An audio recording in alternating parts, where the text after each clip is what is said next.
MBBS in abroad. Apollo MedSkill 6 years of MBBS program will be completed in 35 lakhs only.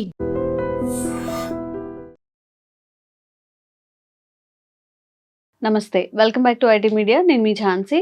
So మహిళల్లో pelvic pains అనమాట. ఇప్పుడు private పార్ట్స్లో వచ్చే పెయిన్స్ని సహజంగా దాచేస్తూ ఉంటారు, అదే తగ్గిపోతుందిలే అని వదిలేస్తారు. ఇప్పుడు హెడ్ ఏకో, స్టమక్ పెయిన్, బ్యాక్ పెయిన్ అంటే దానికి సమ్హౌ పెయిన్ కిల్లర్స్ ఇవి యూస్ చేస్తూ ఉంటాం. బట్ పెల్విక్ రీజియన్లో పెయిన్ వచ్చినప్పుడు కానీ, ఏదైనా సివియర్ పెయిన్ కానీ, పెల్విక్ రీజియన్ చుట్టూ ఉండే స్కిన్ లో ఇరిటేషన్ కానీ, ఇలా ఇచ్చింగ్ వచ్చినప్పుడు ఏం చేయాలి? దానికి అసలు ఎలాంటి టాబ్లెట్స్ వాడాలి? అవి ఎందుకు వస్తాయి? ఓన్లీ ఇన్ఫెక్షన్ వల్లే వస్తాయా? ఇంకేమైనా కారణాలు ఉంటాయా? తెలుసుకుందాం. ప్రస్తుతం అంతా ఉన్నారు సీనియర్ గైనకాలజిస్ట్ శ్రవంతి గాదిరాజు గారు. మాట్లాడేద్దాం. నమస్తే మ్యామ్. నమస్తే. సో ప్రైవేట్ పార్ట్స్ అనగానే ఒక ప్రత్యేకంగా సంహౌ ఎవరికి చెప్పకుండా, డాక్టర్స్కి చెప్పకుండా ఇలా చేస్తూ ఉంటాం. అంటే ఇబ్బంది చెప్పాలి అన్నా కానీ, ఈ మంట కానీ, పెల్విక్ రీజియన్లో పెయిన్ కానీ, భరించలేనంత నొప్పి కానీ వస్తూ ఉంటుంది. చాలామంది ఫేస్ చేసి ఉంటారు అది. ఇవి ఎందుకు వస్తాయి అసలు? వచ్చిన తర్వాత ఏంటనేది మళ్ళీ మనం డిస్కస్ చేద్దాం. నెక్స్ట్ పెల్విక్ పెయిన్ అంటే వెజనల్ ఏరియాలో పెయిన్, వెజనల్ ఏరియాలో ఇచ్చింగ్ అని, అంటే దురదలు, లేకపోతే మంట, లేకపోతే పుండ్లు రావడము చిన్న చిన్నవి, తర్వాత వైట్ డిశ్చార్జ్. ఆ ఏరియాలో ప్రైవేట్ పార్ట్స్. ప్రాబ్లం ఎక్కడ వస్తుందంటే పాపం చెప్పుకోరు ఎవరికి. అంటే డాక్టర్ దగ్గరికి వెళ్ళాలి అంటే కూడా సిగ్గుపడి చాలా రోజులు దాన్ని అలా పోస్ట్ పోన్ చేస్తారు. That is one of the topic to discuss. పాపం చాలా ముదిరిపోయిన తర్వాత, అంటే ఇన్ఫెక్షన్స్ ఎక్కువ అయ్యాక వస్తుంటారు మా దగ్గరికి, ఇంకా తట్టుకోలేనంత. అప్పటి వరకు ఏదో అలాగా ఆ పౌడర్లు వేయడము, ఈ టాబ్లెట్లు వేసుకోవడము, ఏదో ఆయింట్మెంట్లు, అంటే ఎవరో చెప్పుంటారు వాళ్ళ బంధువులు ఎవరో, ఆయింట్మెంట్ పోయమంటే అది పోయడము, అలా చేస్తారు. So vaginal infections are like vulval infections, అంటే వల్వ అంటే మనం అక్కడ యూరిన్ పోసే ఏరియా మొత్తం, దాన్ని పెరీనియం అంటాం, పెరీనియల్ ఏరియా. దాన్ని ఎప్పుడు హైజీన్ గా పెట్టుకోవాలి. First of all these are infections. ఇప్పుడు దురద రావడం, మంట రావడం, ఇవన్నీ కూడా ఇన్ఫెక్షన్సే, నార్మల్ గా కాదు అవి. అంటే bacterial infections, east infections, fungal infections, వీటి వల్ల వస్తాయి. సో వీటి వల్ల ఏమవుతుంది అని అంటే, కొంతమందికి ఇచ్చింగ్ వస్తుంది, కొంతమందికి బర్నింగ్ వస్తుంది, కొంతమందికి చిన్న చిన్న పస్ట్యూల్స్ అంటారు, అంటే చీము పొక్కులు చిన్న చిన్న చిన్న చిన్నవి అలాంటివి వస్తుంటాయి. కొంతమందికి ఎలా అంటే వైట్ డిశ్చార్జ్, ఇట్లా పెరుగు పోతున్నట్టు, అంటే పెరుగు ముక్కలు ముక్కలుగా చేస్తే ఎలా ఉంటుంది అలాగా మొత్తం white white white white discharge వస్తుంటుంది. సో ఇవన్నిటికీ కూడా రకరకాల కారణాలు. అంటే మొత్తానికి ఇన్ఫెక్షనే. షుగర్ ఎక్కువ ఉంది, డయాబెటిక్ వాళ్ళకి ఫ్రీక్వెంట్ గా వస్తుంటాయి ఇవన్నీ. అట్లనే వేరే వేరే కారణాల వల్ల ఇమ్యూనిటీ లో ఉంటే, అంటే ఇప్పుడు HIV పాజిటివ్, అంటే ఎయిడ్స్ ఉండే వాళ్ళకి కూడా ఆ ఇన్ఫెక్షన్స్ వస్తూ ఉంటాయి.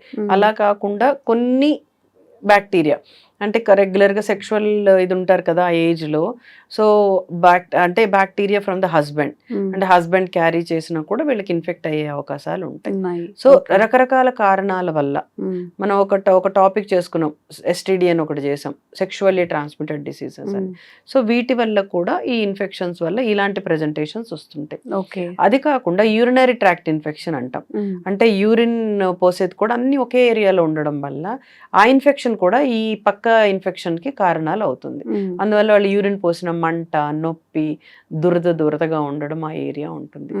చాలా important, itching is the biggest problem.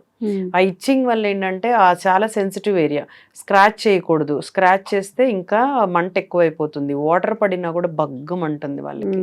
So అందుకనే ఏదన్నా ఉన్నప్పుడు ఇమీడియట్ గా వచ్చేయాలి. అంటే ఫస్టే నీకు 1 డే చూసుకొని, ఇంట్లో హోమ్ రెమెడీస్ ఏమన్నా మీకు అలవాటు ఉంటే చూసుకొని వెంటనే డాక్టర్ దగ్గరికి వచ్చేసేయాలి. ఫస్ట్ మేము చూస్తాం ఏం ఇన్ఫెక్షన్ అది, అంటే వెంటనే తగ్గిపోతుంది. యాంటీబయాటిక్ కూడా అవసరం ఉండదు. కొన్ని చిన్న చిన్న, నేను ఇందాక చెప్పాను క్రీమ్స్ అంటాము, కొన్ని ఆ ఏరియాలో క్రీమ్ అలా పట్టిస్తే వెంటనే క్లియర్ అయిపోతుంది. సో మెయిన్లీ ఇవన్నీ కూడా బికాజ్ రెగ్యులర్గా సెక్షువల్లీ యాక్టివ్ ఉమెన్లో మనం చూస్తూ ఉంటాం. దెర్ ఈజ్ నథింగ్ రాంగ్, దానికి భయపడాల్సిన అవసరం లేదు. చిన్న చిన్న రెమెడీస్ తోటే అయిపోతుంది. కానీ కొంతమందికి ఇప్పుడు షుగర్స్ కంట్రోల్లో లేకపోతే, షుగర్స్ కంపల్సరీ కంట్రోల్లో పెట్టుకోవాలి, లేకపోతే వాళ్ళకి ఫ్రీక్వెంట్ ఇన్ఫెక్షన్స్ వస్తాయి. అట్లనే థైరాయిడ్ ఒకటి, అంటే థైరాయిడ్ కూడా ఇమ్యూనిటీ లెవెల్ని తగ్గించేస్తుంటుంది. అలాగే ఇప్పుడు నేను చెప్పాను హెచ్ఐవి, ఇలాంటి వాళ్ళందరూ కొంచెం జాగ్రత్త పడాలి. అంటే ఆ vaginal infections, pelvic floor infections అంటాం. అంటే కొంతమందికి ఆ ఏరియాలో కాకుండా కొంచెం మోషన్ వెళ్ళే ఏరియా చుట్టూరా కూడా చీముగడ్డలను వచ్చేస్తాయి. సో యాప్సిస్ అంటాం వాటిని. సో ఇవన్నీ కూడా ఆ ఏరియాకి సంబంధించిన infections, bacteria, virus, east, candid, అలాగే రకరకాల ఆర్గానిజమ్స్ ఇన్ఫెక్షన్ ఇస్తూ ఉంటాయి.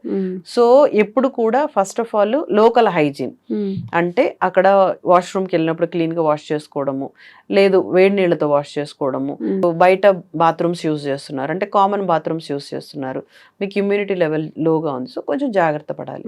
సో వాళ్ళు ఏం చేయాలి, శానిటైజర్స్ యూజ్ చేసుకోవాలి. అంటే మీరు ఆ సీట్ అది యూజ్ చేసుకోముందు జస్ట్ ఫస్ట్ ఒక శానిటైజ్ చేసేసుకోండి, అయిన తర్వాత చేతులకి శానిటైజర్ వేసేసుకోండి.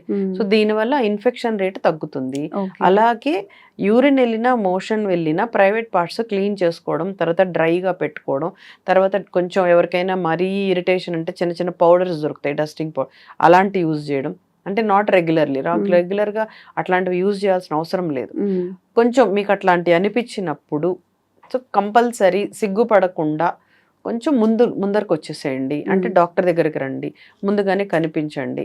చిన్న చిన్నవి ఏమైనా చెప్తాం, అంటే మీరు రెగ్యులర్గా అండర్వేర్స్ ఏమన్నా మార్చట్లేదా, ప్యాడ్స్ ఏమన్నా మీకు సెట్ అవ్వట్లేదా, అట్లాంటి సోప్స్ కొంతమందికి సెట్ అవ్వవు, అవన్నీ మేము చెప్పేస్తూ ఉంటాం. ఓకే. సో ఎవరికైనా కానీ ఈ పెల్విక్ రీజియన్లో ఇచ్చింగ్ కానీ ఇన్ఫెక్షన్స్ కానీ వచ్చినప్పుడు లేట్ చేయకుండా, మ్యామ్ చెప్తున్నారు కొన్ని చాలా తక్కువగానే తగ్గిపోతాయి అని చెప్పి, లాంగ్ టైం దాని నుంచి సఫర్ అవ్వాల్సిన అవసరం లేదు. కాబట్టి వెంటనే 1 day చూసేసి 1 day, half day doctor through ఇవన్నీ కూడా సింపుల్ సొల్యూషన్స్ ద్వారా తగ్గించుకోవచ్చు అని చెప్తున్నారు. తప్పకుండా ఈ వీడియో యూస్ఫుల్ అవుతుందని అనుకుంటున్నాము. Thank you ma'am, thank you so much. Sir, one life lesson what medicine has taught you. Whatever you can do without expecting. But I really believe మన పాజిటివ్ యాటిట్యూడ్ ఉంటేనే మనం ఏదైనా సాధించగలం. గట్ ని మనం correct గా డీల్ చేసినట్లయితే అది మనకి పాజిటివ్ హార్మోన్స్ ని రిలీజ్ చేస్తుంది. షుగర్ వచ్చిన వాళ్ళ పరిస్థితి ఏంటి? పొట్ట దగ్గర పెరిగితే దాన్ని ఆండ్రాయిడ్ అంటారు, ఆండ్రాయిడ్ ఫోన్ కదా. అసలు థాట్స్ ఎందుకు వస్తాయి? బ్రెయిన్ డెడ్ అంటే దానికి ప్రపంచం అంతా కూడా కొన్ని నిర్దిష్టమైనటువంటి లక్షణాలు ఉన్నాయి. మానసికంగా ధైర్యంగా ఉంటే క్యాన్సర్ జయించవచ్చు. You are a doctor for a cause sir, అంతే. వాళ్ళకి వచ్చిన ఆదాయం కాకుండా ఫ్రీ సర్వీస్ ఎంతమందికో చేస్తుంది.